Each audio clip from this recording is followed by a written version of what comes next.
in a democratic country like India, all adults, irrespective of what religion they belong to, how much education they have had, what caste they are, and whether they are rich or poor, are allowed to vote. This is as you have already read in class 6, which I haven't, and is called Universal Adult Franchise, and is an essential aspect of all democracies. So, are you allowed to vote right now?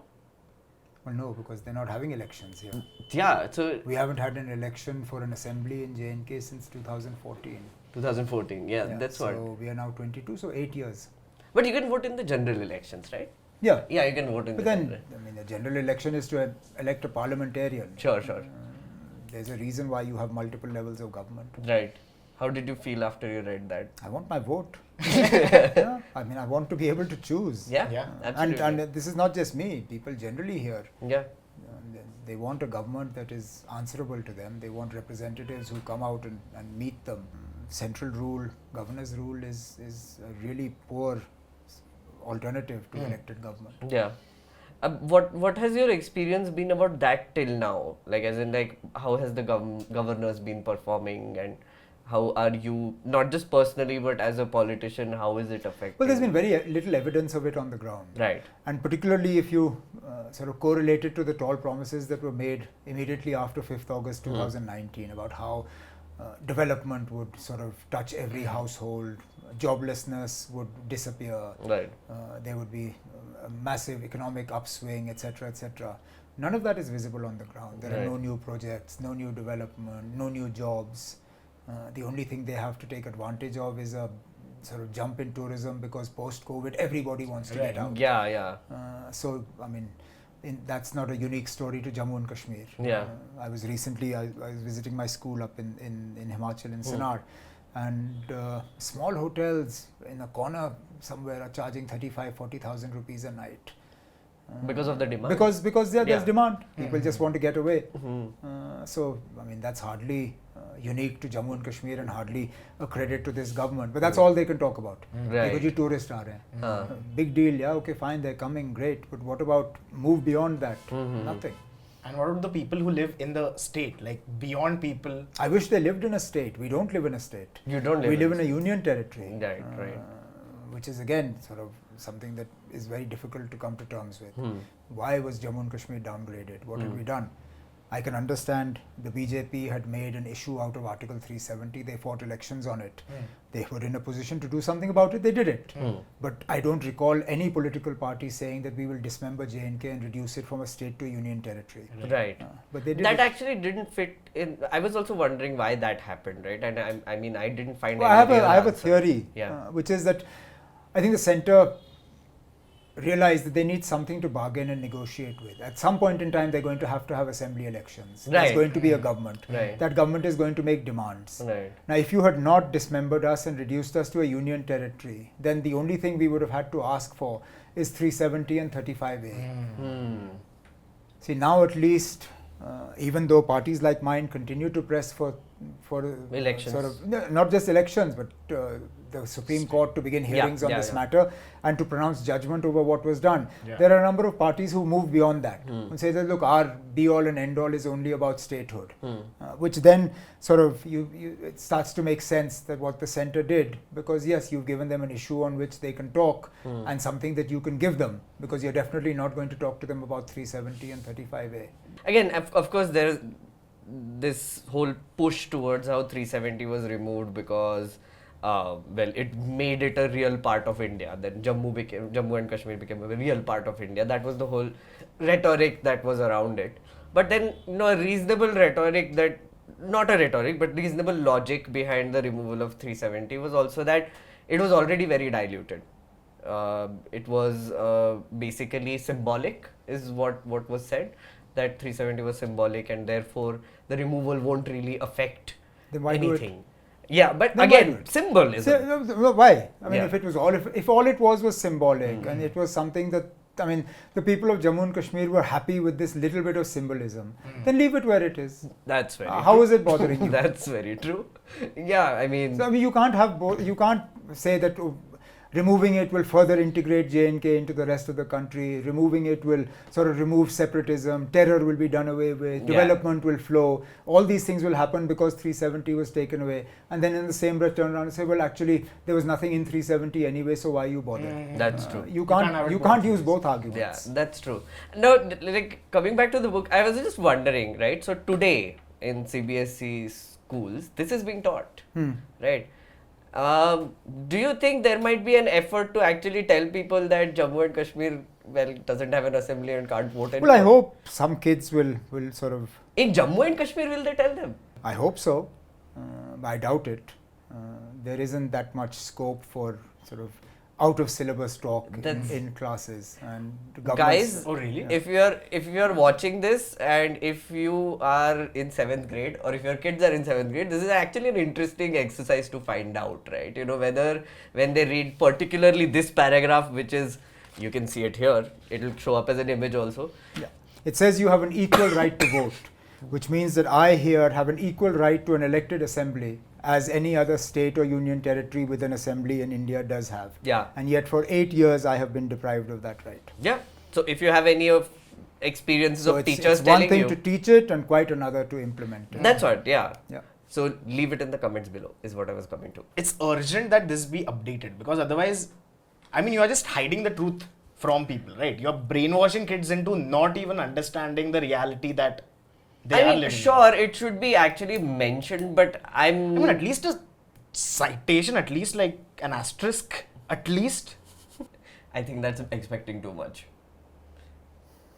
But yeah. So like we can move on to the next page, which is the 7th page, and this is very interesting. So so now they move on to caste, right, where they're talking a lot about other kinds of equality. After Kanta, they're now talking about Prakash Valmiki. Yes. The interesting thing is they have given ads on the side, which is like these matrimonial ads, and there's a comment under it. Circle the reference to caste in the matrimonial advertisements given above, right? And we were just reading about this. Do you know what a BHP is? Like, if you read the ad on top, it says alliance invited for 32 LLS. No, I must say I don't spend much time perusing the matrimonials, so I would not be able to interpret these things. That would be really weird if he did. He absolutely knew it off the top of his head. BHP, yeah. It says a caste no bar, SC/ST excuse, said BHP must. I don't understand. I can only imagine that the P stands for photograph, but what the BH stands for, I don't.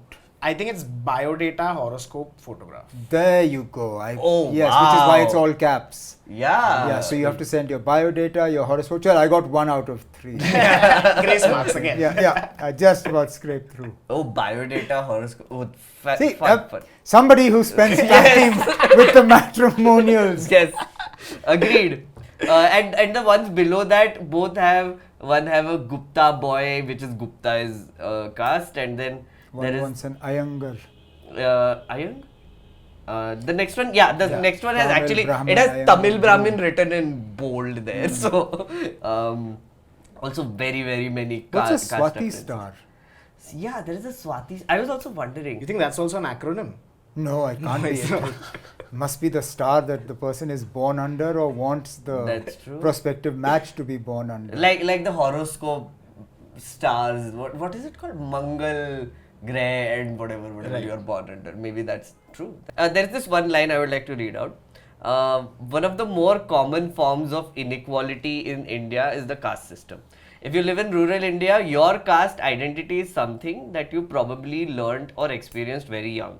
If you live in urban India, some of you might think that people no longer believe in caste. But just look at these matrimonials, which we just did.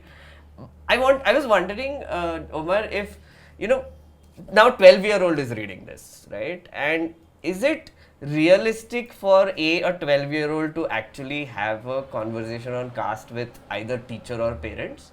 And also in a way that is a conversation, not a shouting match, right?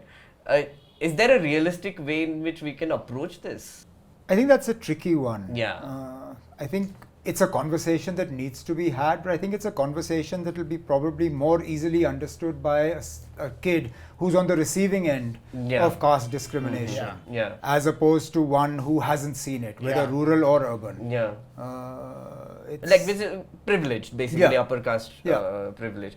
I was just talking to Shreyas about this, right? So we grew up in a very upper caste privileged environment, and our family, so we're cousins, by the way, just to give you context. Right. So, sorry, our family, when I say like, you're like weird, you look at me like, what is happening? But so our family essentially comes from that whole Brahmin superiority sort of mindset, which is, we are born in a certain way, so we have this kind of a superior something, God-given, whatever. So, like, we deserve more, right? That is the usual way that goes. I have never been able to have a conversation with my parents about this ever. Like, they just get very defensive. But that's why I'm asking, have you experienced or have you seen any realistic examples of this? I can't claim to have. No. I mean, obviously one has read about them, one has heard about them from colleagues and things like that. But the kind of upbringing I've had and the schooling that I've had, religion, caste, none of this actually played a part. Did that handicap you? I don't think so. It didn't blind me to the reality of what happens. It just meant that I haven't personally experienced it. I don't have to personally experience poverty to know that poverty exists and we need to do something about it. Of course. Similarly, I mean, we know that caste discrimination is a reality. That said, Jammu and Kashmir, I think, has less practical caste discrimination as opposed to other parts of the country because of the land reforms that were initiated post-independence. Basically, tenant farmers were overnight converted into landowners without having to pay any compensation. So Jammu and Kashmir, and particularly, I mean, most of the Dalit population lives Jammu side. Jammu is one of the only places in the country where a Dalit groom can actually ride a horse with his barat to go and pick up his bride. Because they own the land that they live on. They have that status that they have acquired. They may belong to a scheduled caste, but that has not impacted their economic well-being because of the reforms that were initiated. So in real terms, we see less of it. I also just want to quickly point out how even the chapter, I mean, definitely not intentionally, but it is assuming some things about the reader and who the you is. So the sentence is, if you live in urban India, some of you might think that people no longer believe in caste. So the sum of you is also like an upper caste, Savarna, you. Like they're talking to people who are blind to caste. Like you said, like the kids who are experiencing caste and the problems because of it, they are not getting a mention. They are not being referred to. It's only the ones who are outside of it. Who don't see it on a day-to-day basis, they will assume that it doesn't exist.